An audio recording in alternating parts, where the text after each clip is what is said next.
सहप्रायोजित वामन हरी पेठे jewellers आता R city mall Ghatkopar येथे.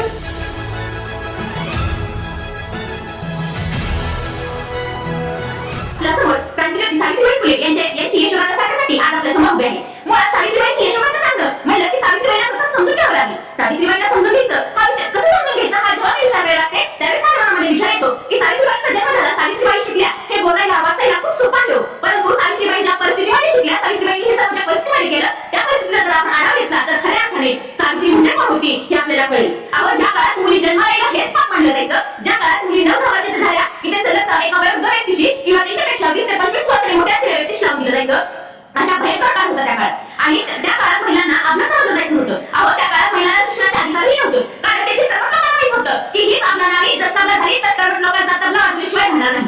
आणि अशा अंधकारमय जगात, अशा अंधकारमय वातावरणात एका वाघिणीचा जन्म झाला आणि त्या वाघिणीचं नाव म्हणजे सावित्रीबाई फुले. सावित्रीबाई फुले हे नाव जरी ऐकलं तरी डोळ्यासमोर उभं राहतं त्यांचं सुंदर असं प्रतिबिंब.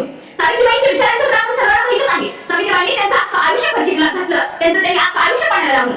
सावित्रीबाईंनी अख्खं आयुष्य आपलं वेचलं, कारण समाजसेवेसाठी, स्त्री मुक्तीसाठी, स्त्री शिक्षणासाठी त्यांनी अख्खं आयुष्य वेचलं. आणि अशा पद्धतीने 3 जानेवारी 1831 रोजी सावित्रीबाईंचा जन्म महाराष्ट्रातील सातारा जिल्ह्यातील नायगाव येथे वडील खंडोजी आणि आई सत्यवती यांच्या पोटीशी झाला. रूढी परंपरेनुसार त्यांचा विवाह ज्योतिबा फुले यांच्याशी झाला. आणि ते एकदा बाजारात गेल्या होत्या. बाजारात त्या जिलेबी खात होत्या. जिलेबी खात असताना तेथून एक ख्रिश्चन गृहस्थ जात होता. त्या ख्रिश्चन गृहस्थाने त्यांना एक ख्रिश्चन चरित्र नावाचं पुस्तक भेटलं.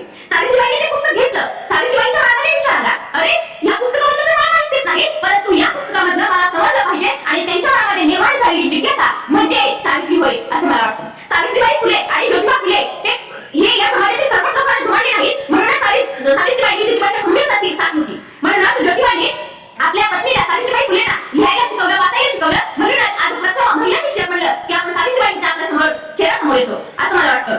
आणि सावित्रीबाईंनी आणि ज्योतिबाने स्त्री शिक्षणाचा वसा घेतला होता. त्यांनी अज्ञान दूर करायचं ठरवलं होतं. म्हणून सावित्रीबाई फुले आणि ज्योतिबा फुले हे घरोघरी जात आणि शिक्षणाची महती समजून सांगत, शिक्षणाचं महत्त्व पटवून देत आणि महत्त्व पटवून देत असताना स्त्रियांना शिकण्यासाठी प्रोत्साहन देत, प्रवृत्त करत आणि असं करतच 1